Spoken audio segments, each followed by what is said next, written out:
Yo me voy a limitar a presentarlos porque realmente siempre pienso que cuando estamos hablando de conflictos que nos pueden tocar un poco lejos, un poco cerca, depende de las regiones del mundo en las que estamos más o menos interesados, está bien poder contar con voces de personas que lo viven y no solo lo viven, sino que trabajan en ello, porque no estamos hablando de hemos traído unos sirios, ¿no?, que quedaría un poco como, no sé, sino que hemos traído a dos personas que trabajan y se dedican a analizar un poco todo el conflicto desde sus inicios hasta ahora, intentando pues, dar con las claves desde su origen hasta el desarrollo y intentar visualizar un escenario futuro, aunque eso siempre es complicado.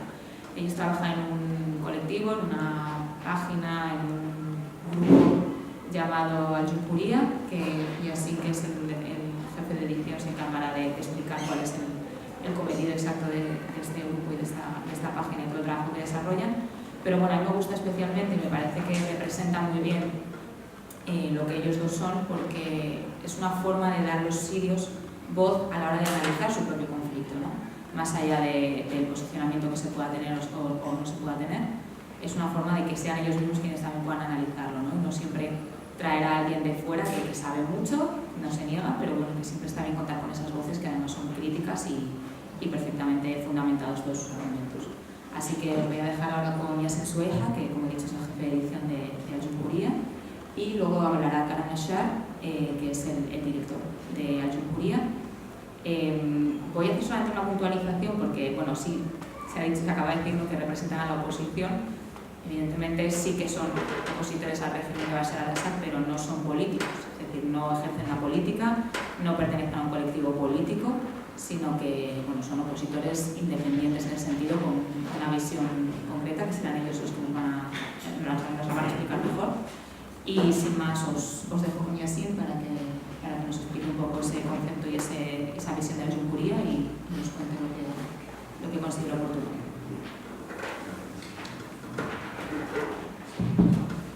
Buenas tardes.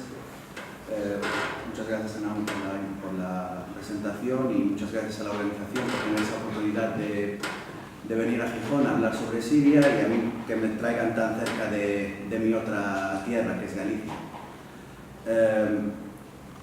Como bien terminó Naum su presentación, me gustaría antes de hablar un poco de nuestro colectivo, volver a puntualizar esto, que nosotros no pretendemos dar la imagen de representar a la oposición siria por dos motivos. Primero, porque no somos políticos, ejercemos sin duda la labor intelectual y periodística y de intentar trabajar el conocimiento y el análisis sobre Siria. Es una labor política en el fondo, pero no pertenecemos a una corriente política. El segundo punto importante que hay que aclarar es que no podemos hablar de la oposición siria. Hay infinidad de grupos con infinidad de diferencias entre ellos y yo creo que nuestro colectivo, que ahora pasaré a introducir un poco, si destaca de algo es tener una distancia crítica muy mordaz sobre la posición política siria. Por supuesto, no es equidistante entre la posición política siria y el régimen, desde luego que no lo es, pero sí que es crítica con una parte y opositora a la otra. Bien, yo me voy a limitar a hablar un poco sobre nuestro colectivo, porque a través de ello doy un poco la imagen del contexto en el que trabajamos y luego daré paso a mi compañero Karam, que es realmente el especialista en historia moderna de la zona, que puede dar una imagen histórica de lo que es Siria y de cómo llegó el país a lo que es ahora mismo. El colectivo Al-Jumhuriya se funda en marzo del 2012. Se empieza a pensar en ello a principios de 2012, se acaba fundando en marzo de 2012 como un intento de un grupo de periodistas, escritores, intelectuales y académicos sirios, un pequeño grupo, tanto fuera como dentro de Siria, de pues intentar crear alguna especie de plataforma o espacio de análisis y crítica y conocimiento en profundidad sobre Siria. Siria es como país es un país moderno, ahora mismo tiene 99 años, la Siria actual tiene infinidad de problemas estructurales, históricos y geográficos y políticos. Siria pertenece a esta región del mundo llamada Oriente Medio, que es la región más internacionalizada y más conflictiva, y donde más intereses encontrados existen y donde con más virulencia chocan esos intereses. Y aparte de esto, el colectivo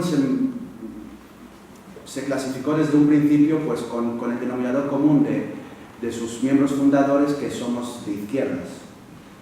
Tenemos un entendimiento social de la realidad de Siria.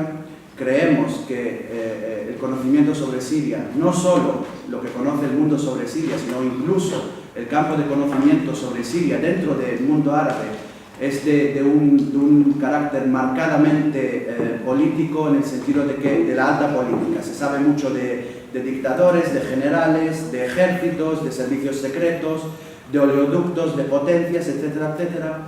Nosotros a lo que siempre llamamos es a sociologizar el conocimiento sobre Siria. Al fin y al cabo, Siria es un país de 23 millones de habitantes, donde hay infinidad de realidades a veces contrapuestas o muy complejas, como cualquier país, como cualquier sociedad. Hay un tema de clase, hay un tema de rural-ciudad, hay una diversidad étnica y religiosa, existen marcadas diferencias territoriales, existen infinidad de problemas estructurales en la propia configuración de Siria como entidad política moderna. Y nuestra labor es siempre intentar, pues, sin desmerecer la importancia de la geopolítica y el entendimiento de cómo está el mundo actuando en Siria. Como bien se dijo en la introducción, ahora mismo en Siria hay de 5 miembros permanentes del Consejo de Seguridad de la ONU, 4 tienen presencia militar en el país, aparte de infinidad de otros países o potencias regionales, una amalgama de grupos armados, tanto luchando con el régimen, como grupos salafistas, como lo que queda de oposición armada y ese monstruo llamado Estado Islámico, que bueno, ahora mismo parece que está en vías de extinción, al menos como potencia territorial. La principal labor del colectivo es editar una publicación online que se llama El Jumhuria, de la cual soy responsable de edición. La publicación es principalmente en árabe y esa era también una de nuestras posiciones, de que uno de los feos que hace la visión orientalista de la academia internacional es que parece que hay ciertos países donde hay que saber lenguas principales para leer cosas importantes sobre ellos, y creemos que el conocimiento sobre Siria pertenece a los sirios y el idioma de Siria es el árabe, pero al mismo tiempo sabemos de la importancia de intentar también ser parte de esta conversación internacional sobre Siria, y por eso tenemos una pequeña sección que, bueno, por suerte ahora estamos logrando que crezca un poco, que es en inglés. Me encantaría poder en algún momento tenerla en castellano también, pero bueno, se nos está complicando un poco el asunto. Aparte de la publicación online, intentamos trabajar siempre con intento de darle las herramientas necesarias a nivel de conocimiento y a nivel de ayuda y a nivel de apoyo a jóvenes periodistas, escritores sirios que quieran ser portadores de su voz, que quieran ser dueños de su relato y de su historia. Y en fin, ahora cumplimos ya 5 años, no somos un medio grande, somos una publicación pequeña. Ahora mismo trabajamos, la pequeña redacción que tenemos está en Estambul, pero nuestra red de escritores y colaboradores están, pues, en prácticamente toda la geografía siria, en la mayor parte de los países donde los sirios se han desplazado, donde viven ahora como refugiados. Y nada más, no quiero extenderme más, ya veo demasiado, le dejo la palabra a mi compañero Karam y luego si hay alguna pregunta al final o alguna cosa que decir, con mucho gusto. Muchas gracias. Gracias, Yasin. Bueno, he puesto, aunque está en árabe, he puesto la página, por lo menos el enlace a la página en inglés, pero voy a poner el original en árabe porque tiene un poco más. Esa es la página de la que estaba hablando Yasin, en Jumhuria. ¿Tienes que dar? ¿Tengo que dar ahí? Vale. Está. Bueno, esta es la parte en árabe, bueno, luego está la parte en inglés. Sí hay algunos textos traducidos en castellano, pero no están en esa página. Pero bueno, esperemos que en algún momento puedan tener una sección en castellano también. Esta es la página en inglés. Efectivamente, lo que está diciendo es muy importante que esté disponible en otros idiomas. Si alguien tiene interés, hay una página que se llama Traducciones de la Revolución Siria, en la que pueden encontrar muchos textos en castellano desde 2011. Y muchos de los textos que se publican, bueno, no muchos, unos cuantos de los textos de Al-Jumhuria están ahí traducidos al castellano. No me voy a extender yo más tampoco, les voy a dar la palabra a Karam Nashar, que como he dicho es el director de Jumhuria y además es profesor de la universidad en Estambul, así que suele añadir quizá un valor más a lo que nos pueda contar. Good evening. My apologies, I'm going to be speaking in English. I wish my Spanish was as good as Naomi's and Yasin's. First of all, buenas tardes, perdón que no puedo hablar en castellano, no lo tengo tan fluido como Yasin y como Naomi, así que me encantaría poder hacerlo, pero no puedo. I want to thank you very much. I want to thank all the committee, the organizing committee, for organizing this event. First, because I think even though we are not a political group, we are more academics and journalists, but as Syrian Democrats working for democracy in our country, we often feel very lonely and almost invisible in this world.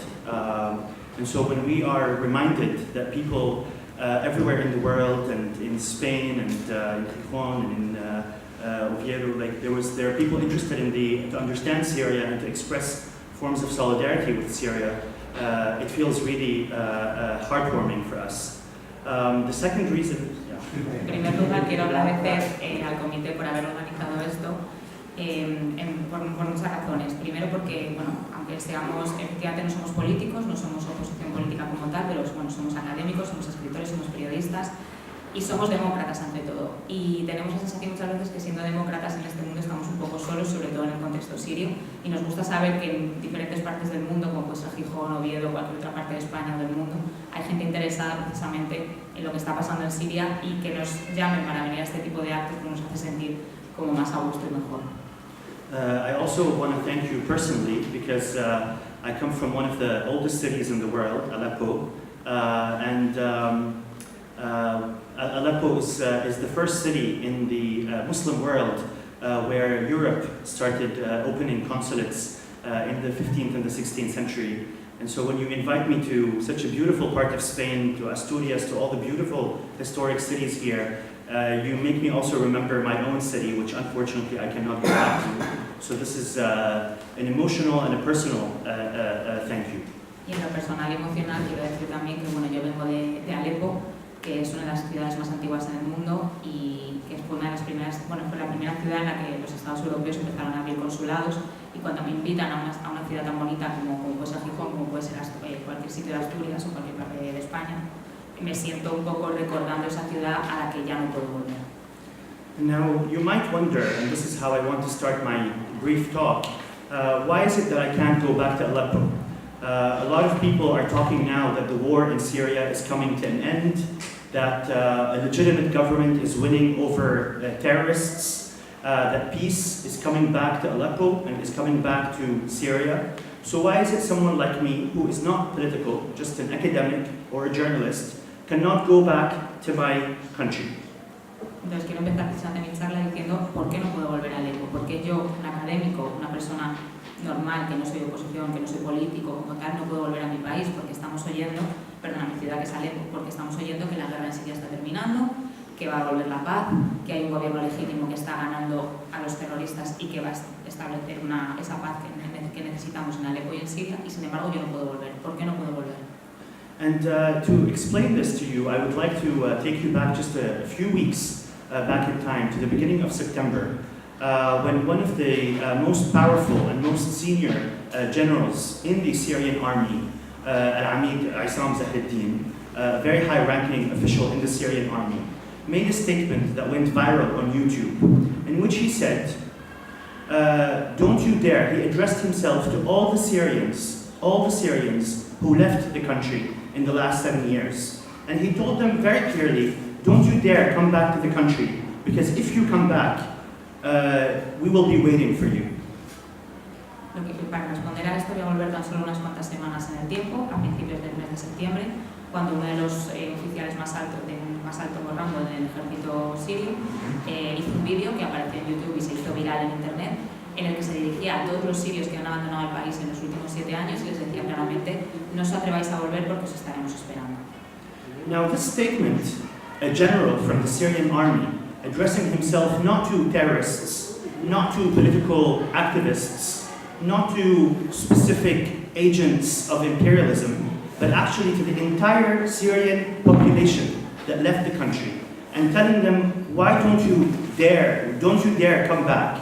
This statement would not make sense to you as a Western audience, as friends in Europe, given the fact that we have so far in the Western media 2 dominant paradigms of explaining what's happening in Syria that would make this sentence completely nonsensical. It wouldn't make sense to you guys if you're just listening to the news in Spanish TV or you're reading the main newspapers.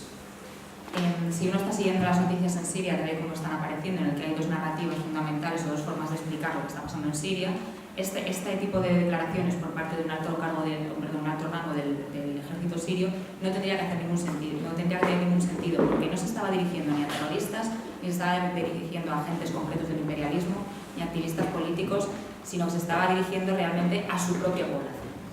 Because nowadays, as Syrians, we feel that in the world there are 2 main ways to explain what's happening in Syria.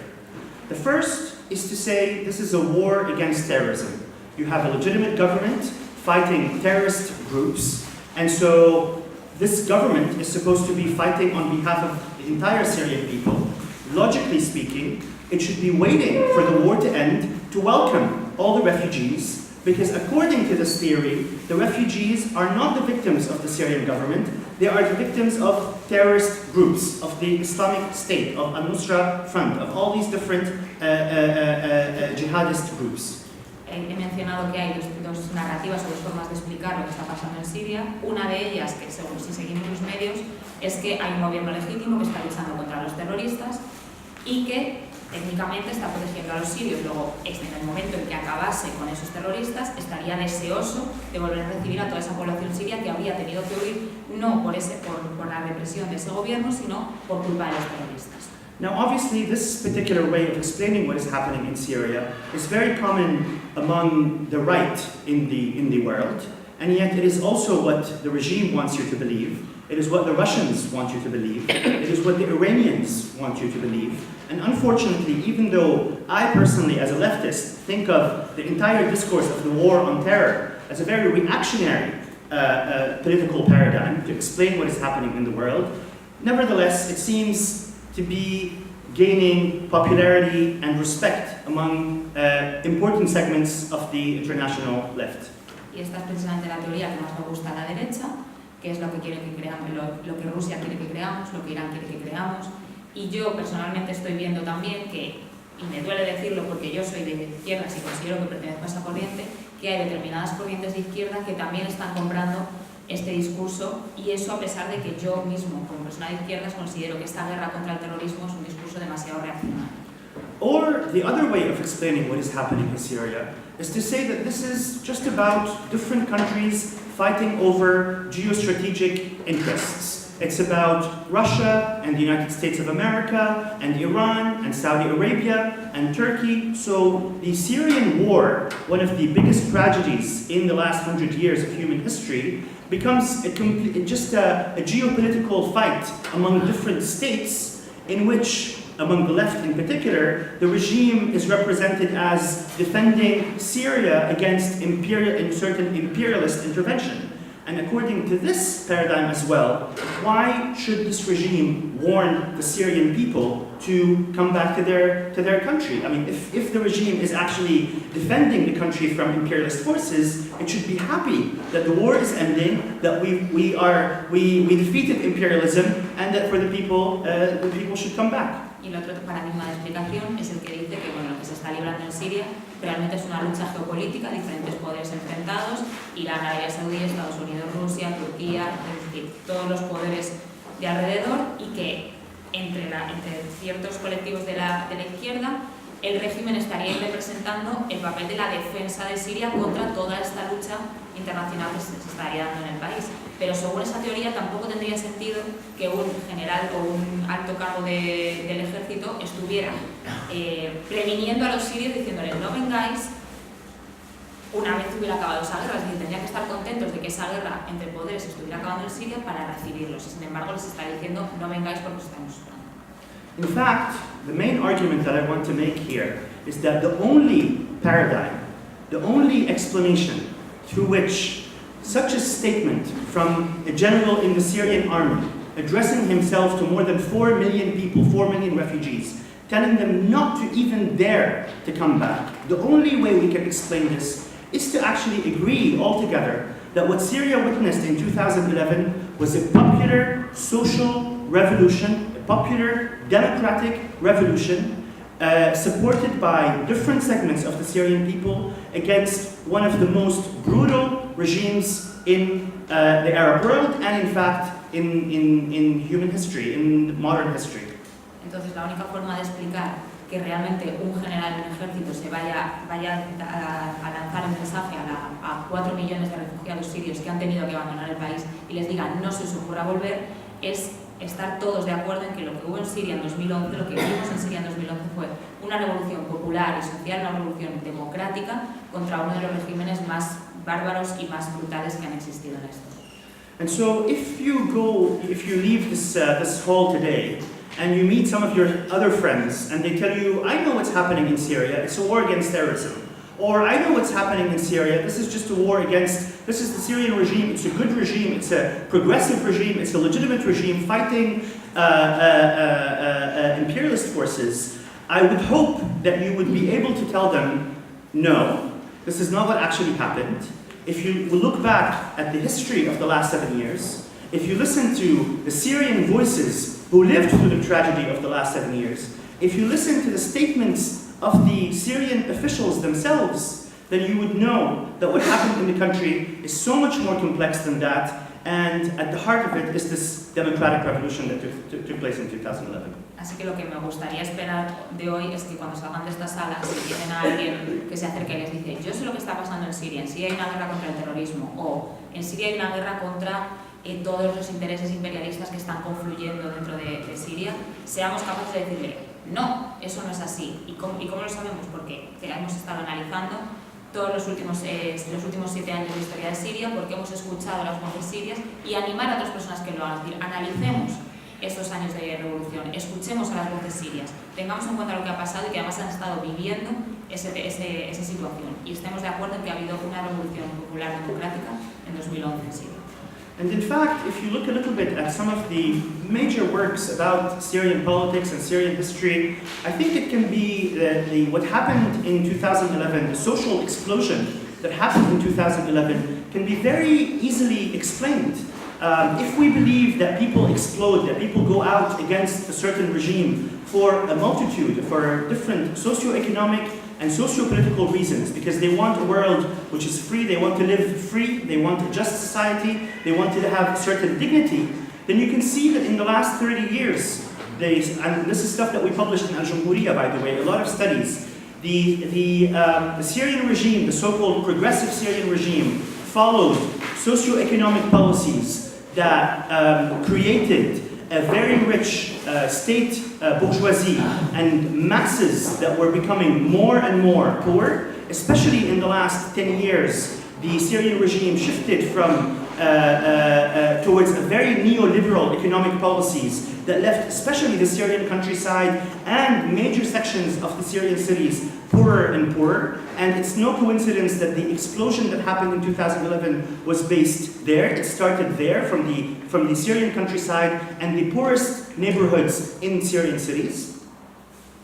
Si uno, por ejemplo, realmente no es difícil explicar por qué en 2011 se produjo esta revolución en Siria. Si uno simplemente se dedica a mirar los estudios que se han ido publicando sobre Siria, las fuentes que hay, y muchas de ellas las hemos publicado en la página de Junquería, puede ver que el régimen sirio llevaba años, sobre todo los últimos 10 años más o menos, había estado aplicando políticas socioeconómicas que lo que han conseguido ha sido crear, de tipo neoliberal, que han creado una clase muy rica, pero muy poca gente, digamos, y unas masas muy pobres, de alguna manera, un conjunto de la población muy pobre, que se concentraba en las zonas rurales y en los barrios más pobres de las ciudades. Y no es precisamente coincidencia ni casualidad que sean esas zonas, en las zonas más pobres del campo y en las zonas más pobres de las ciudades, donde se ha iniciado esta revolución contra un régimen que se dice y al que se define como progresista, cuando en realidad está aplicando políticas contrarias. So if this is the socioeconomic policies, the socioeconomic background, at the same time, in terms of the cultural and intellectual background, we can see, if you read the works of political activists, of Syrian intellectuals, of Syrian leftists and liberals, you see that in the last 20 years, Syrians became much more interested in the theme of democracy, in the theme of dignity, unlike in the 1970s and the 1980s, where unfortunately big sections of the Syrian left was very much aligned with the Soviet Union. The question of democracy was not very important. There was a real shift intellectually among the urban elites and the intellectual elites towards the question of freedom, towards the question of democracy. And I'm sure this, to you as Spanish people, where the left was also pioneering in understanding or accepting notions of democracy within the left and defending it from a leftist position, this would make a lot of sense to you. So we have the socio-economic policies of the regime. We have socio-intellectual changes in terms of the political activists, where they are very much interested, enamored, moved by the notion of democracy. And the third level is that in the last 10 years, with the new Arab media, with new Facebook, with Twitter, there's a new Arab generation extremely connected to one another and much more critical of how Arab governments are functioning. So this is very briefly, I want to, this is... El segundo factor, hemos hablado de lo socioeconómico, el segundo factor sería el cultural, intelectual. Si uno se centra en lo que han ido escribiendo los diferentes intelectuales, escritores, etcétera, durante los últimos años, sobre todo desde los 90 más o menos, puede ver que la cuestión de la democracia, de las libertades, han estado muy presentes en esos estudios. Algo que no pasaba, desgraciadamente, entre la izquierda del país en los años 70 y 80, que estaban más alineadas con la Unión Soviética, y la cuestión de la democracia no se tocaba demasiado. Pero sí que ha sido esa misma izquierda la que ha empezado a tratar estos temas. Aquí en España somos conscientes de que fue la izquierda la que empezó a sacar estos temas a la palestra con nuestra propia historia, y por tanto tenemos también ese elemento en el cual las ideas de democracia y libertad también están empezando a brotar. Y hay un tercer elemento, es decir, teníamos la parte socioeconómica, la parte intelectual, cultural, y hay un tercer elemento que es el hecho de que en los últimos años las redes sociales, Facebook, Twitter, hay una nueva generación que ha empezado a entrar en contacto con el resto del mundo, el nuevo acceso a los medios, los medios, digamos, por satélite, medios internacionales, que han hecho ver a muchos jóvenes en los países árabes, en concreto en Siria, ver cómo son los regímenes árabes realmente, ¿no? Entonces son tres factores que han confluido. And the fourth reason, the last reason that I want to talk about, is the savage repression that the regime used against the very first small demonstrations, which were not really focused on changing the regime, or they wanted reform at the beginning. And so there are three long-term reasons, if you want: the socio-economic, the intellectual, and the technological across the Arab world. But I would argue that the last one, and this is why the revolution was not a conspiracy, it's a very spontaneous explosion that happened as a result of these old reasons, at the same time as a result of the savage repression that the regime directed towards these very early demonstrations that took place in March 2011.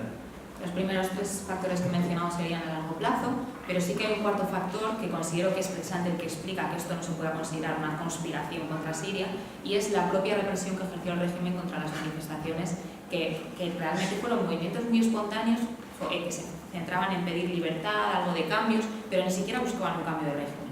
Al ser reprimidas de esa forma tan brutal, esa represión se convirtió en un factor inmediato que provocó un aumento de las manifestaciones en contra del régimen. And so, what happened between March 2011, families, we have beautiful social mobilization, peaceful, a very patriotic, but at the same time democratic discourse that aims to create a new country, a country not based on a top-down sort of Syrian identity imposed on everyone, but rather the result of different parts of the country all coming together, working towards democracy, working towards social justice, and working towards pluralism in the largest sense of the word. Political pluralism between different political parties, as well as social, ethnic pluralism and religious pluralism.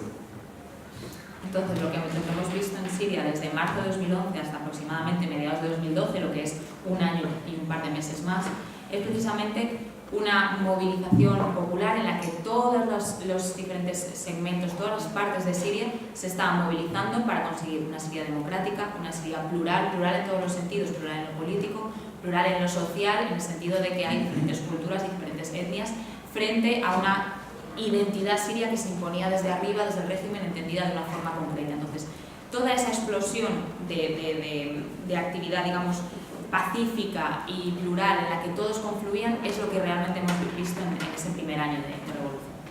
Now, just to give you a quick, during that year, I used to travel a lot to talk to people about the Syrian revolution and what was happening in the country, an event that I think was the most important transformative event in my life. And it's nothing that I thought I dreamed I would live through. To see this much courage, to see people going out in the streets and being shot at with live ammunition, and then continuing to go the next day and the day after and the day after for a whole year. And I used to use a sentence, the first sentence from Charles Dickens' very famous novel, The Tale of Two Cities. I used to say it was the best of times and it was the worst of times. It was the worst of times, obviously, because a lot of my friends were being killed. A lot of my friends were being arrested and they disappeared in prison. But it was also the best of times because it was the time that the Syrian people really aspired for the best, and they really showed their best as people. Y durante ese año y luego posteriormente he dado muchas charlas en diferentes sitios explicando qué era lo que estaba pasando en Siria.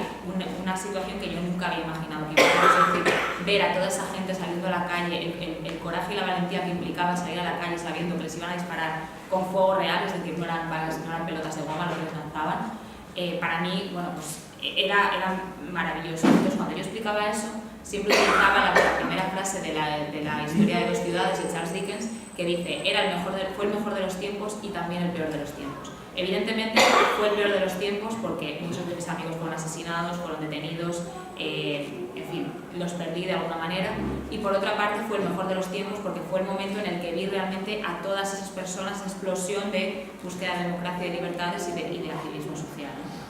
Now, after that year, and I know I don't want to take too much time because maybe we'll have a discussion. After that year, we have the emergence of three main evils that ultimately ended the democratic revolution and pushed Syria into one of the worst human tragedies of the last 100 years, leading us to where we are now. Those three evils are obviously the militarization, the militarization of the conflict. The second, the Islamization of big sections of the battalions fighting against the Syrian regime. And third, the internationalization of the Syrian conflict, wherein Syrian people lost any sort of control over the conflict, and Syria became a battlefield between Russia, Iran, and the Syrian regime on the one hand, and Turkey, Saudi Arabia, Qatar, and other countries obviously on the other hand. Pero pasado ese año aparecieron, digamos, tres males que acabaron con esa revolución democrática y pacífica que había, que fueron los tres que voy a mencionar. El primero fue la militarización, es decir, la toma de las armas. El segundo fue la islamización de algunas de las brigadas que habían sido parte de la resistencia armada, que se fueron a tomar ese caliz islamista.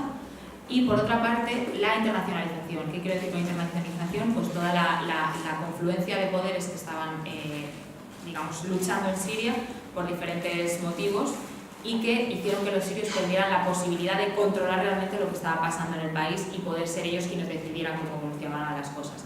Por un lado estaba el régimen junto con Rusia e Irán y en el otro lado pues estaba Turquía, Qatar, Arabia Saudí, en fin, una serie de países que estaban luchando entre sí en Siria. What I want to say today to you, this is maybe the second or third important argument that I'm making, is that in all these three evils, it was the Syrian regime. It was the regime that was supposed to supposedly be the state, that was supposed to protect our sovereignty, that is supposed to be the secular, modern regime. It's the regime that opened the way for all these three evils to enter Syria. It is the regime, first and foremost, that dealt with the peaceful demonstrations through the military, killing more than 6,000 people in the first year alone, and rolling tanks against peaceful demonstrations in the city of Hama and in the city of Homs in the end of the summer of 2011. It was the Syrian regime that asked for the Iranians to send their military experts and then their actual military presence, the militias of Hezbollah and the militias of Iraq, into the country so as to fight with him against the Syrian people. And it is the Syrian regime, and this is important because a lot of people in the West think the Syrian regime is secular, whereas the opposition is Islamist. It was the Syrian regime, through its connections and the intelligence connections with the Salafist networks, with the Islamic jihadist networks in the country and in the region, that released certain Salafist figures and pushed more and more for the Salafi forces to infiltrate the forces of the Syrian opposition, leading, and obviously with the repression and all of that, it was almost inevitable that then radical Islamic elements would become more and more powerful among the battalions fighting on behalf of the opposition. En estos tres males, que se supone que es el régimen que tendría que haber estado haciendo de escudo para proteger la soberanía del país, realmente ha sido él quien ha abierto la puerta a estos tres males para entrar en Siria. En el caso de la militarización, la represión de las manifestaciones mediante tanques, mediante fuego real, evidentemente hizo que la gente acabase tomando las armas. En el caso de la intervención extranjera, fue el régimen quien llamó a iraníes y a milicias libanesas como Hezbollah para que entrasen en el país a luchar a su lado. Y por otra parte, en el caso de la islamización, es muy importante porque el régimen sirio se suele considerar laico, progresista, en fin, que no tiene nada que ver con la religión y que sería la oposición la que sería la islamista. Fue el régimen, mediante diferentes conexiones a través de la inteligencia y con conexiones con las redes salafistas del país, quien se encargó de que estas salafistas fueran penetrando las manifestaciones de alguna manera, el activismo, también la oposición armada o los grupos armados, hasta que finalmente, si ahora solo unimos la represión, ha sido prácticamente inevitable que aparecieran elementos salafistas, yihadistas como los que hay hoy en Siria. So I'm not saying here that the Syrian opposition remained completely pure. The Syrian opposition became compromised. The Syrian opposition was infiltrated by evil, undemocratic Salafist voices. Some of our own comrades in the Syrian revolution were kidnapped, and we don't know anything about what happened to them by some of those forces. So I am here as not a representative of the opposition, as an independent writer and academic. And so I'm not trying to defend the opposition, but I'm trying to put the bigger picture that the main source of evil, that the original source of the problems was the Syrian regime. And in fact, until today, the Syrian regime remains responsible for more than 90% of the deaths that we incurred in in Syria. My own house in Aleppo was not occupied by terrorists. It was taken by the Syrian mukhabarat, the Syrian intelligence. It was confiscated. Everything in it was sold by pro-regime thugs. My own city was destroyed by the Syrian regime. And so I'm just trying here not to tell you one position, not to defend the Syrian opposition, because it obviously has its own problems and it committed many mistakes, but to show that the original source of the problem, the root cause of the Syrian tragedy, is the Syrian regime. Con todo esto que estoy diciendo y insistiendo en que yo no represento a la oposición, sino que estoy aquí como una persona independiente, un escritor independiente, un académico independiente, no estoy pretendiendo defender a la oposición y decir que se mantuvo pura, que no ha cometido errores, no. Ha sido infiltrada y ha sido infectada, digamos, por elementos salafistas, no democráticos, etc. Incluso algunos de nuestros compañeros contrarios al régimen han sido secuestrados por este tipo de grupos y desconocemos su paradero. Entonces no estoy intentando decir es que el régimen es malo y la oposición es buena, sino que estoy haciendo el panorama general para que quede claro que el origen de todo esto está en el régimen sirio, que es el régimen sirio responsable de las muertes en Siria, que mi casa en Alepo ha sido ocupada no por terroristas, sino por oficiales o por gente del Mujabara, del Servicio de Inteligencia sirio, que se han encargado también de confiscar todo lo que había dentro de la casa. No han sido esos terroristas, no ha sido la oposición, ha sido el régimen, que es, como repito, el origen de todo esto que ha pasado, sin olvidar los errores de la oposición. And unfortunately, and this is my conclusion, it seems that after 7 years of destruction and death and Syrians dying with chemical weapons and with Scud missiles and drowning in the sea, it seems that the worst possible outcome of 7 years of suffering is now the most likely outcome. It is that the Syrian regime is going to be able to survive, of course, because of the Russian military intervention and the limitless help from Iran and the Iranian, Lebanese, Iraqi militias. You might think, and I wouldn't blame you, that maybe it's good for the Syrian people that now the war is over. Even if the Syrian regime is winning, at least the war will be over. As long as the Syrian regime is in power, the war against Syrian society will not be over. The Syrian regime made it very clear that the Syrian refugees, and this is what I started my lecture with, are not welcome back. They will not allow their own people to come back. They will continue to destroy. There is today an estimation that in Syrian prisons, there is more than 150,000 political prisoners. More and more we realize that the regime is actually killing most of those people. It's executing summarily, and just yesterday we actually discovered that one of a very young, very good person from my own city, actually Aleppo, we discovered that they killed him he died under torture in 2014. And so the Syrian regime, once it realizes that it's winning the war, it will turn back its attention to all these political prisoners, and I wouldn't be surprised if they start killing them en masse, because, you know, as the Amnesty International report said, that at least up until 2014 alone, there are more than 15,000 Syrian political prisoners that were executed in the Syrian prisons. And the third, in one Syrian prison, and the third is the question of reconstruction. We will not only not allow. Yeah, sorry. Después de 7 años de muerte, de destrucción, por desgracia parece que el peor escenario que podríamos imaginar es el que vamos a tener, y es que el régimen sirio se va a quedar en el poder, que la guerra va a terminar pero que se va a quedar en el poder, pero aunque esto parezca una buena noticia, pensemos que si la guerra termina, pues qué bien para los sirios, realmente no está bien para los sirios. Mientras el régimen sirio siga en el poder, la guerra contra los sirios va a seguir estando ahí, porque de hecho, como he comenzado mi charla diciendo, se les ha dicho a todos esos refugiados sirios que están fuera del país que no son bienvenidos en su país. Más aún, en las cárceles sirias se calcula que hay unos 150.000 presos políticos, y cada día descubrimos nuevos casos de esos presos, de los 150.000 que han sido asesinados bajo tortura dentro de esas prisiones. Hace unos días descubrimos que un amigo nuestro, un compañero nuestro de mi ciudad, de Alepo, había muerto en 2014 bajo tortura en una de las cárceles. En estas cárceles se practica la tortura sistemática. De hecho, hay un informe de Amnistía Internacional sobre una cárcel en concreto, que es la cárcel de Sednaya, en la que 15.000... En un año, en 2014, mataron a 15.000 presos políticos solo en esa cárcel.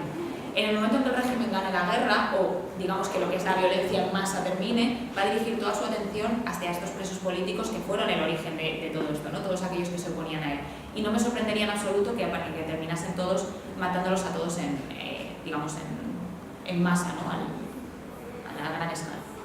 And the last means of war is now, ironically, the question of reconstruction. The regime is not only not letting the refugees to come back, it is not only not letting political prisoners out, it is not only expelling Syrians and killing Syrians, it's even hiding the traces of its crimes, whether in the poor suburbs of Damascus, whether in the most of Homs, whether in Aleppo, in most of the areas where the country was destroyed, the regime is already starting to remove any traces of the crime, any traces of the destruction, all the bodies that were buried under the buildings, and it's bringing in Japanese, Chinese, and God who knows when, like God knows what else, maybe Russian and Turkish companies, and you know, those people will build new buildings and new economic projects on the land where the Syrian refugees used to live. So completing the expropriation of the Syrian people and ending their political agency as well as their social and economic agency in the country. Pero no solo se les dice a los refugiados que no vengan, no solamente los prisioneros políticos no son liberados, sino que también está la cuestión de la reconstrucción. El régimen lo que está haciendo es eliminar toda huella del crimen que ha cometido. ¿Y qué está haciendo? Pues en todas esas ciudades, en Alepo, por ejemplo, donde hay una destrucción masiva, se están retirando todos esos escombros, se están retirando los cuerpos que había debajo de esos escombros y se está trayendo ingenieros de Japón, de China, y a saber de dónde, puede ser de Rusia, de Turquía, que están reconstruyendo las ciudades de forma que se está completando esa expropiación, digamos, del país de los propios sirios, ¿no? No vengáis, acabo con vuestro tejido social y además acabo con incluso el país como era porque lo estoy reconstruyendo sin contar con vosotros. So I'm sorry if I gave you a pretty depressing, bleak picture of what's happening. I won't be able to embellish a tragic reality. But I would only end with the final conclusion that it's not only the Syrian regime and terrorists, there are Syrian Democrats, there are people fighting for freedom and for democracy and for social justice and for equality and pluralism for all. Many of those people are like us, exiles and refugees in Istanbul, in Europe, in Lebanon, in Jordan, and some of them obviously are still inside the country. Please, if you want to know more about Syria and if you want to understand more about the situation in the country, try to look for those voices and remember that there's a third voice in this very tragic situation. People who are just like you, working for the same ideals and the same values that you are working for in your country. Thank you. Siento mucho el panorama tan trágico que estoy planteando, pero realmente tampoco puedo disfrazarlo mucho como si fuese algo mejor. Lo que sí que quiero es terminar con una conclusión importante, que es que no solamente está el régimen y los terroristas, que es quizá lo que vemos un poco en los medios, sino que hay un montón de sirios que están luchando por la democracia, por la igualdad, por la justicia, por el pluralismo. Todo eso por lo que ustedes también luchan, que son gente como ustedes que están dentro de Siria, algunos de ellos, en los países del entorno, que son refugiados, que son exiliados en otros casos y que están luchando exactamente por eso. Entonces, que no nos quedemos con esta visión binaria en la que está el régimen de los terroristas, sino que hay una tercera vía de personas como cualquiera de ustedes, como nosotros, que estamos luchando precisamente por esa democracia y esa igualdad. Muchas gracias.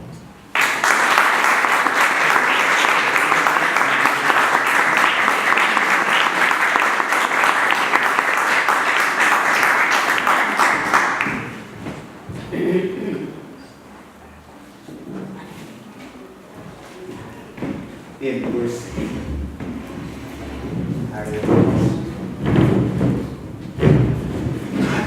ponentes su intervención, la claridad de su posición, las precisiones que han hecho al lugar del que parten, desde donde se encuentran, y abrimos el debate para todas las personas que queráis intervenir.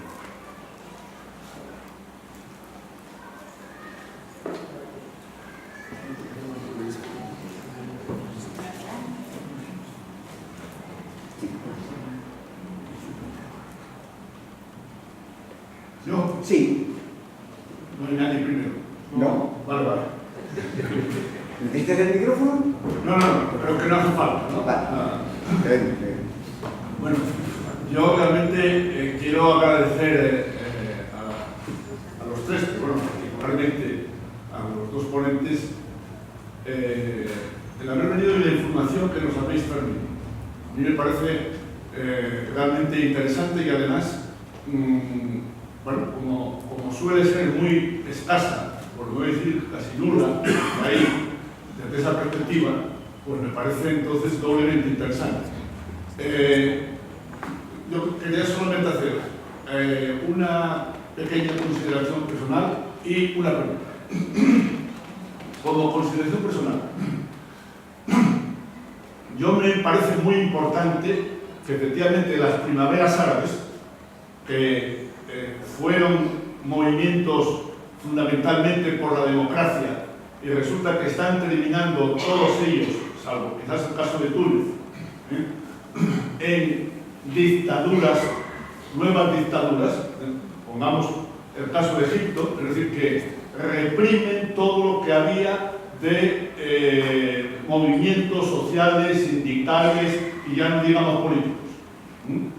Y me resulta muy creíble, muy entendible, que en Siria pase exactamente lo mismo. Es decir, que yo ya no se me puede explicar la persistencia de un régimen autoritario dictatorial por el tema del terrorismo. Es una argumentación tan extendida y tan falaz que además se utilizan con ocasiones distintas, pero en todas partes, aquí en España también, es decir, los gastos de defensa, etcétera, etcétera, porque hay que preverlos contra el terrorismo de no se sabe quién. Bien, entonces quiero decir con esto que a mí cualquier tipo de argumentación en relación con la situación de Siria, de que es necesario un gobierno autoritario para hacer frente al terrorismo, ya de por sí me parece una argumentación inválida. No quiero entrar en más cuestiones, simplemente hacer esa consideración por mi parte, y la cuestión que quería plantear era, citasteis indirectamente una serie de países, hablasteis menos de la geopolítica, lo cual me parece muy bien, porque es realmente lo único que se nos dice y lo más difícil de entender, porque es un galimatías, desde mi punto de vista. Estos aspectos de estudio de la realidad de Siria y de informar de ella me parece muy importante que lo hagáis, importante. Y digo, en términos ya concretos, de pregunta era, en la geopolítica, ¿qué pinta está pintando a nuestro entender Israel en todo este proceso?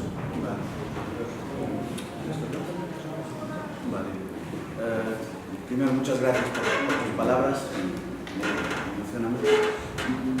Voy a intentar pasar por todos los puntos y termino con la cuestión del cocón regional.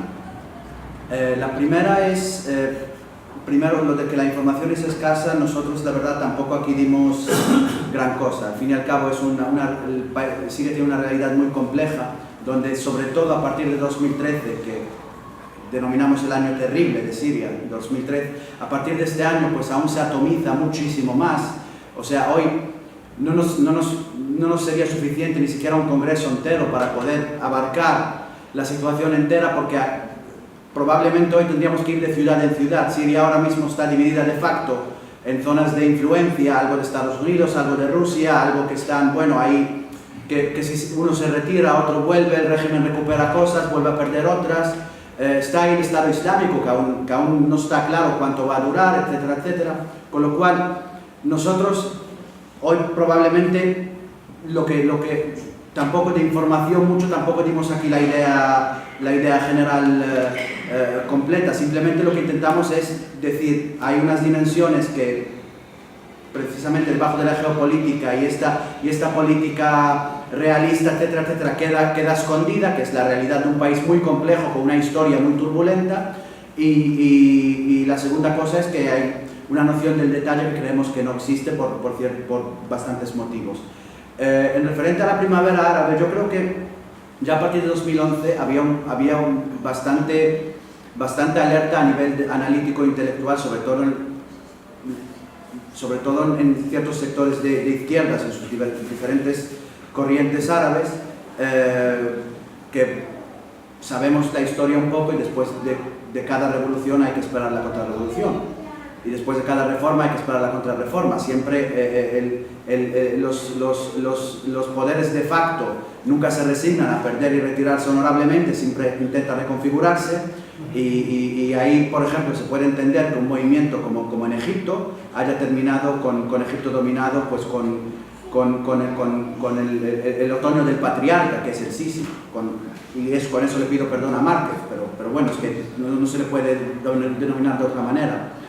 Y ya para terminar con lo de la geopolítica, es que yo creo que hay un escritor libanés muy conocido que se llama Elias Khoury, que en una de sus novelas habla de la guerra civil libanesa, de lo podrida que acabó siendo. Dijo que la guerra civil libanesa había dejado en ridículo el concepto de guerra civil.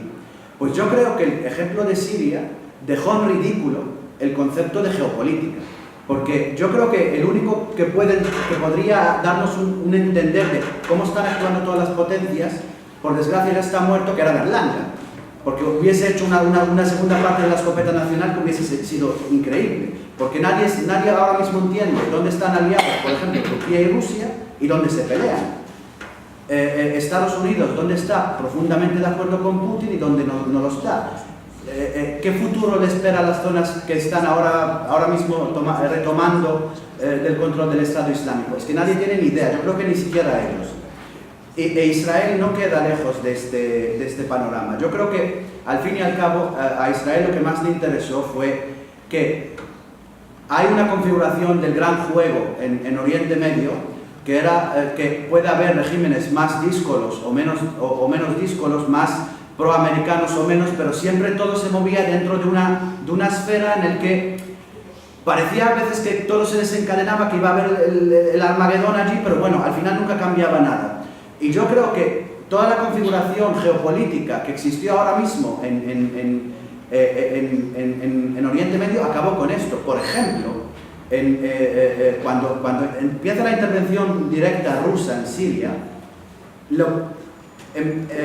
Rusia coge del gobierno un compromiso a que el gobierno le va a ceder parte de su soberanía militar y bases durante 50 años, pero inmediatamente después Putin se reúne con Netanyahu y acuerda con él que de Homs para abajo Israel tiene la total libertad para bombardear desde el aire lo que le dé la gana. Con lo cual, Rusia de Homs para arriba es antiimperialista y de Homs para abajo le permite a Israel que bombardee cuando quiera. Yo creo que incluso Berlanga se quedaría corto, de verdad. No sé si te contesté a la pregunta. En primer lugar, Marjara, y quería agradeceros que estéis aquí y la valentía que tenéis por el hecho de ser una cara visible contra el régimen.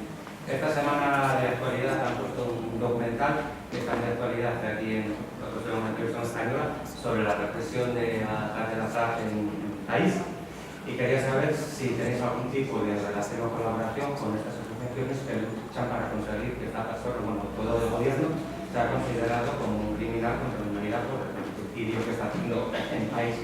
Y en segundo lugar, tengo otra cuestión que nos toca muy de cerca, pues a cuenta de la difícil situación política que tenemos aquí en España, y qué pensáis cómo puede influir sobre todo en nuestro país, la independencia de Kurdistán. La consecuencia, con lo que tenemos nosotros aquí, que va muy en relación con la actualidad política que tenemos. Esa es nuestra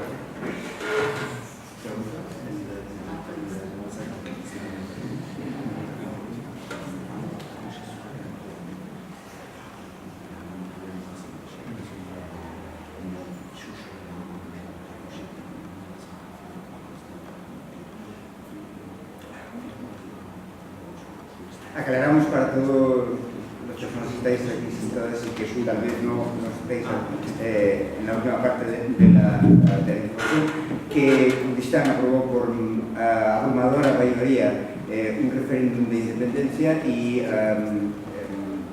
Irak, el gobierno iraquí, ha negado validez a ese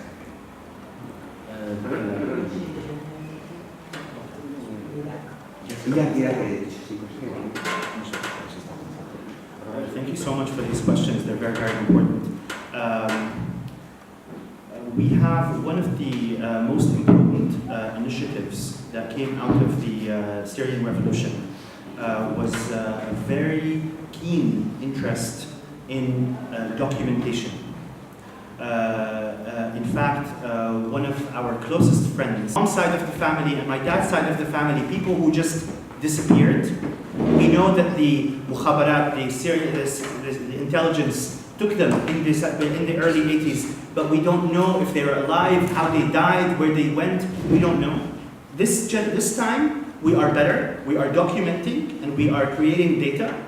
But unfortunately, with the Syrian war, it's not only the Syrian regime. The Syrian regime is responsible for the biggest share of people who disappeared, but also the Syrian opposition, some of the Islamic militias, unfortunately, turned against democratic, progressive activists, civilian activists. And 4 of our closest friends, Razan, the person who established the Violation Documentation Center, was herself forcibly disappeared in the end of 2013. And she's still missing. We still don't know anything about her. And obviously, some of our close friends also, Father Paolo Daluglio, from one of the Jesuit fathers of Italian origin, who lived in Syria for decades and who was a big supporter of the Syrian revolution. He disappeared in northern Syria. We think ISIS, the Islamic State, kidnapped him and killed him. We don't know. Yeah, she knows everything. Gracias por estas preguntas que son muy importantes. Lo primero que quiero decir es que, a diferencia de lo que pasaba en los años 50, 60, cuando la gente desaparecía o cuando la gente era encarcelada y no sabía nada de ellos, yo, por ejemplo, en mi familia tengo, tanto por parte de mi padre como por parte de mi madre, tengo personas que desaparecieron, no sabemos dónde están, dónde fueron, porque fueron detenidas. A diferencia de esto, ha habido una iniciativa social muy importante de documentar. Una cosa que ha hecho esta revolución ha sido documentar todo, documentar quién es detenido, si se sabe dónde, quién muere, etc. Y una de las iniciativas más importantes que ha nacido esta revolución es la establecida por Razan Zaitouneh, que es además una de nuestras buenas amigas, que estableció el Centro de Documentación de Violaciones, que se encargaba fundamentalmente de eso, y que a día de hoy sigue activo, que es poner los nombres de las personas que son detenidas, las personas que mueren, las personas que desaparecen. ¿Cuál es el problema? Que a diferencia de los años 50 y 60, que era cuando era el régimen el que se encargaba, o 70, 80 más bien, cuando era, digamos, el poder el que se encargaba de hacer esto, a día de hoy no solamente es el régimen, sino que también hay otros grupos, como puede ser las organizaciones islamistas o puede ser el propio Daesh, el Estado Islámico, que han también tomado la iniciativa en hacer este tipo de cosas. ¿A qué me refiero? Pues que ellos también detienen, ellos también torturan, ellos también hacen desaparecer gente. Por ejemplo, en el caso de brigadas islamistas, está el Ejército del Islam, que a finales de 2013 secuestró a Razan Zaitouneh, la fundadora precisamente de la iniciativa de documentación, y otros 3 activistas que trabajaban con ella. En el 9 de diciembre de 2013 y a día de hoy seguimos sin saber nada de ellos. También está el caso de Paolo Daluglio, que es un jesuita de origen italiano que llevaba décadas viviendo en Siria, un apoyo fundamental a la revolución siria, que desapareció en el norte de Siria. Se cree que en manos de Daesh a finales de... En julio de 2013. En julio de 2013, y a día de hoy tampoco se sabe nada de él, ¿no? Entonces, se siguen documentando todas estas cosas. Nos hemos centrado muchísimo en poder documentar y certificar este tipo de situaciones y de casos.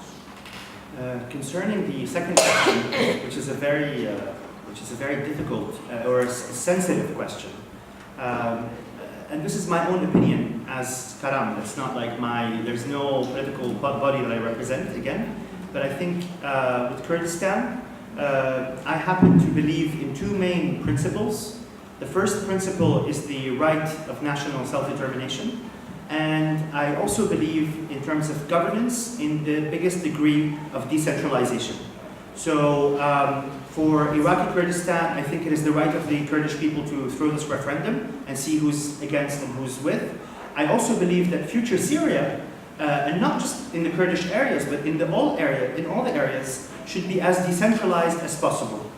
I would only add one last thing, is that the decision to do these referendums or to create new entities should be done with the wisdom so as not to invite war. So you need to create the political circumstances so that the referendum is not, the choice of the people does not itself invite foreign armies, because now we know in Kurdistan, maybe the Turkish army and the Iranian army are gonna, so it's not just the principle, the method should be careful so as not to make the lives of people more difficult, one, and two, the new nations or the new regions should not be created at the expense of creating smaller groups inside that are now being persecuted against. So if justice requires that Kurdistan becomes an independent state, then of course I am for that, but I would also like this not to happen at the expense of the Turkmens and the Assyrians and the Arabs who will inevitably be living in this new entity. Sobre la segunda pregunta, que es un poco sensible y complicada de responder, voy a responder como Karam, de forma individual y no representando ni a mi grupo ni a nadie en concreto. No, a su grupo lo representa. Bueno, pues a su grupo lo representa, esto ya me tenéis. Sí. A ningún grupo político. A ningún grupo político, perdón. Bueno, pues yo creo en dos principios fundamentales, ¿no? Uno es el derecho a la autodeterminación nacional. Considero que eso es un derecho, y el segundo principio en el que creo es la forma de establecer un Estado es que cuanto menos centralizado sea, mejor. Entonces creo que es derecho de la población kurda en Irak querer esa autodeterminación, hacer ese referéndum y ver quién está a favor y quién está en contra. Creo que en la Siria del futuro probablemente lo mejor sería que hubiera una descentralización máxima, no solo en el tema del Kurdistán, sino también en el resto de regiones de Siria. Pero tengo que añadir que una cosa es el principio y otra cosa es el método, y creo que cuando se hacen este tipo de referéndums o este tipo de iniciativas hay que hacerlo con la inteligencia suficiente para evitar que otros se metan en medio o vengan a intervenir de alguna manera. En el caso del Kurdistán iraquí sabemos que a lo mejor Turquía e Irán pueden enviar tropas o van a tener algún papel de alguna manera ahí. Y que en esos nuevos estados que se podrían crear como resultado de un referéndum que diese la independencia a una región concreta, que las minorías, pues por ejemplo en el caso de Irak, turcomanos, asirios, etcétera, que vivan en la región, no sean perseguidas en esos nuevos estados. Eso sería lo fundamental. Bueno, que todo lo que pusiste, todo lo que dijiste, quiero decir que más o menos se continúa igual, o sea, la Unión Europea continúa mirando para otro sitio, y lo que dijo Noemí, ese listado que tenéis, que bueno, no me respeto, o sea, porque eso me recuerda ya, hay unas connotaciones con no sé, pues como con Chile, o en los años 70, tú eres muy joven, hubieras nacido, o eres muy pequeñina, bueno, entonces, siempre todas las dictaduras, en todos los fascismos, siempre hay desapariciones en Argentina, en el Estado español también. Seguimos con la memoria histórica. Yo tengo familia, bueno, uno sí lo sabemos, uno todavía no lo sé, y no sé, antes de que yo me vaya, para siempre, saber dónde está una familia mía, o sea, es muy amargo decirlo así, pero, a ver, dos cosas. La Unión Europea, ¿qué recoge faena? Porque dije yo, o sea, yo ya estoy a ser narices. Y luego, ese listado de una manera protocolaria, oficial, como recurriendo al Tribunal de los Derechos Humanos, puede presentarse en la Unión Europea. O sea, yo voy por una parte, ¿qué va a pasar? ¿Qué pasa en Siria? ¿Qué va a pasar? ¿Qué pasa? ¿Qué pasó? ¿Qué va a pasar? ¿Se va a solucionar? ¿No se va a solucionar? Se va, de alguna manera se puede echar, o sea, se puede justificar como criminal de guerra a Bashar al-Assad y reconstruir el país con un gobernante decente o una gobernante decente. Hay posibilidades de cambio. Y luego, al mismo tiempo, independientemente de esto, se les sentar, porque a mí eso de la ley se me puso muy mala, para demostrar que la situación, ¿no? presentarlo en el Tribunal de Derechos Humanos Europeos. Y luego, pues, no sé, decir que a mí me dolió muchísimo tu nombre, no recuerdo, perdóname, sorry, cuando dijo que su casa está ocupada y confiscaron bien. Y eso debe ser durísimo, porque yo me imagino ahora en mi casa, que una casa humilde, pero son mis cosas. Más que el edificio físico, lo que está dentro, ¿no? Y eso debe de ser tremendo. Y bueno, me duele mucho como estáis, gracias por venir a Asturias. Y no sé cómo, sí, ayudar. Coger. Referente a la Unión Europea, la verdad, la Unión Europea en el caso de Siria no actuó como bloque. La verdad no tuvo eficacia para nada. Yo creo que de Europa como conjunto de países y pueblos, en estos últimos años, con el movimiento de solidaridad con los refugiados, pues sacó lo más noble que produjo Europa en los últimos 5 años, pero la Unión Europea produjo lo más vil que produjo la Unión Europea, que fue el acuerdo, por ejemplo, con Turquía, con Egipto, con Libia, las revoluciones en Ceuta, etcétera, etcétera, etcétera. En lo referente al Tribunal de Derechos Humanos de la Unión Europea,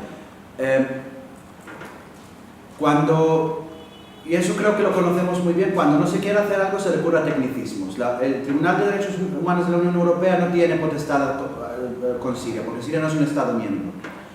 Y puede que no lleguemos a ver a Bashar al-Assad ante un tribunal, porque con la derogación de todo tipo de leyes de justicia universal por el mundo adelante, España fue un ejemplo, ahora quedan algunas iniciativas en Argentina que, bueno, como sigue gobernando Macri, pues dejarán de existir también. Para que Bashar al-Assad o cualquiera de los oficiales o incluso otros responsables de crímenes de guerra puedan ser juzgados, tiene que crearse un tribunal especial, un tribunal internacional especial como el de La Haya, que se creó para la antigua Yugoslavia, o el tribunal de Ruanda. Esto necesita un acuerdo internacional y necesita que el Consejo de Seguridad de la ONU lo saque adelante, cosa imposible teniendo Rusia derecho a veto. Los dos países que más disfrutaron con la injusticia de que países tengan derecho a veto en la historia, si abrimos el listado de cuántas veces se usó el derecho a veto en el Consejo de Seguridad de Naciones Unidas, encontraríamos que se usó siempre a favor de Israel y del régimen sirio. El régimen sirio se disfrutó de doble veto de Rusia y China contra todo tipo de resoluciones en su contra en los últimos 7 años, no salió ninguna adelante, e Israel ya sabemos que siempre Estados Unidos saca el veto y fuera. La verdad, aparte de esto, empezaba diciendo que la Unión Europea no actuó de manera uniforme.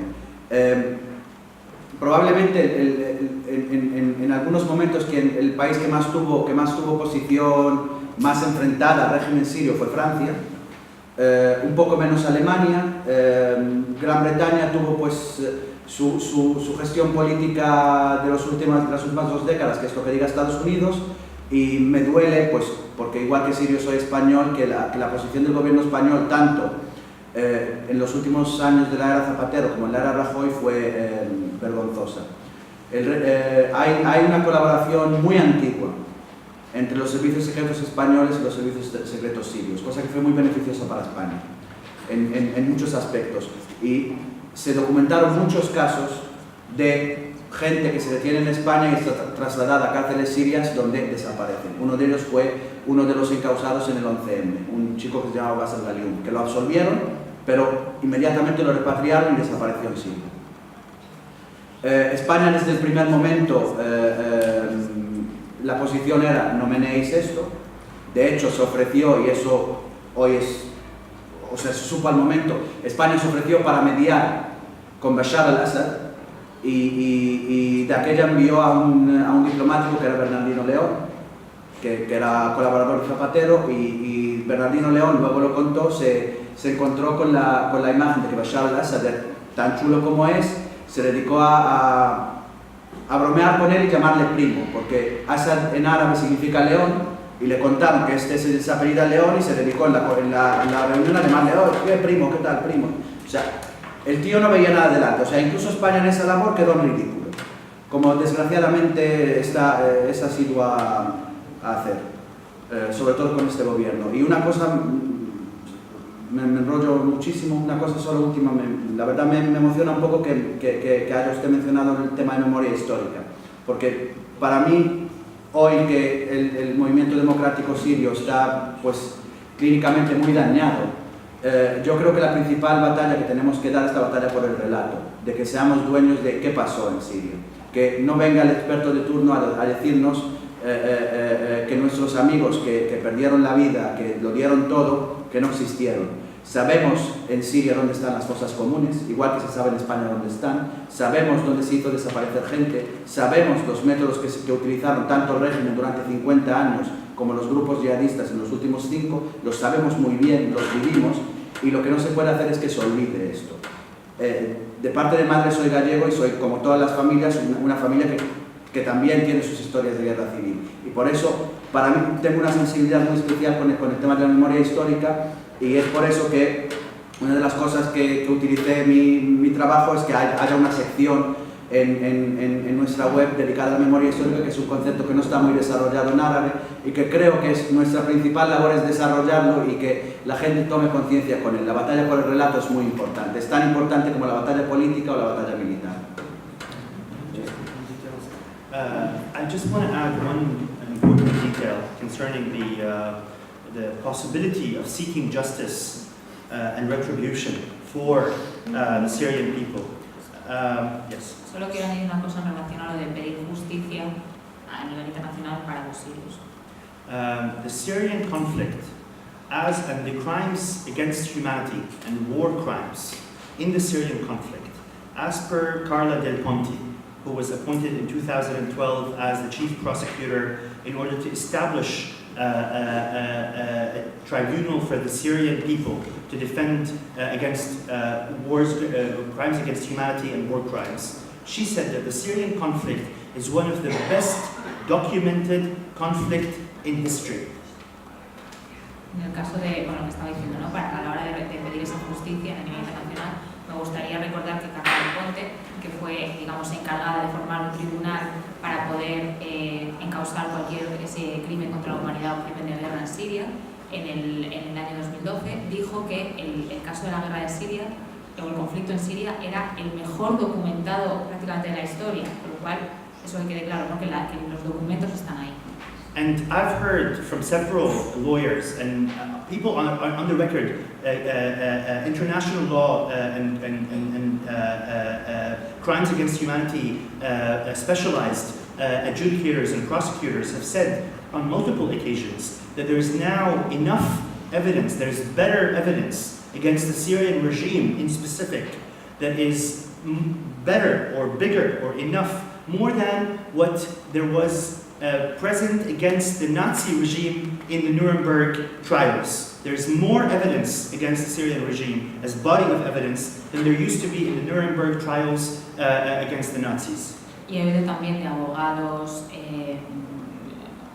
fiscales, expertos en todo este tipo de causas de legislación internacional, de este tipo de situaciones, han dicho sistemáticamente que a día de hoy tenemos suficientes documentos, suficiente evidencia, mucho más que lo que había en los juicios de Nuremberg en el caso del nazismo, como para poder encausar directamente al régimen sirio. And yet Carla Del Ponte, the prosecutor that was appointed by the United Nations to establish such a tribunal for the Syrian people, has recently resigned because she said the problem was not documentation, but rather political will. There is absolutely no political will, not from the Americans, not from the Russians, not from the European Union. No political entity is actually pushing, really, to establish such a tribunal at this point. And so she resigned. It was very heavily covered by the media. And she said, I'm sorry if my resignation is failing the Syrian people, but I can't just keep pretending that I'm doing something when there's actually no political push to actually start this process. y con toda esta evidencia de la que se está hablando, Carla del Ponte en 2015 tuvo que finalmente renunciar a su puesto de crear un tribunal similar al que se produjo en el caso del nazismo, porque veía que el problema no es que no haya suficientes documentos, suficiente evidencia, suficientes pruebas. El problema es que no hay una voluntad política. Entonces ella declaraba de esta manera, ¿no? Yo no puedo seguir fallándole de esta manera a los sirios, yo no puedo seguir haciendo como que estoy haciendo algo cuando realmente no hay un empuje político, no hay una verdadera voluntad política de que se establezca un tribunal como este. Entonces el problema no es que no esté rectificado, es que realmente no hay una voluntad.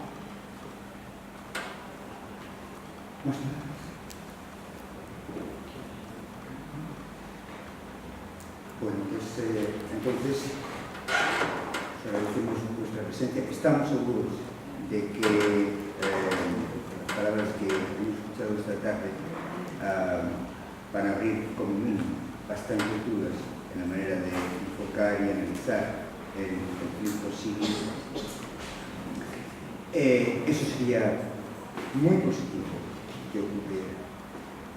En nombre del comité yo quiero dar las gracias a Manuel, Karen, muchísimas gracias por vuestra presencia, por el coraje que habéis demostrado para exponer públicamente vuestras posiciones. Y quería acabar con una cosa que Karen mencionaba casi al final de su introducción, diciendo que lamentaba mucho haber traído aquí una visión deprimente de la situación. Pero lo voy a corregir, porque lo deprimente no es lo que tú nos cuentas, lo deprimente son los hechos. Las palabras, al final, pueden salvarnos, porque las palabras son el trabajo fundamental para la memoria. Así que muchas gracias por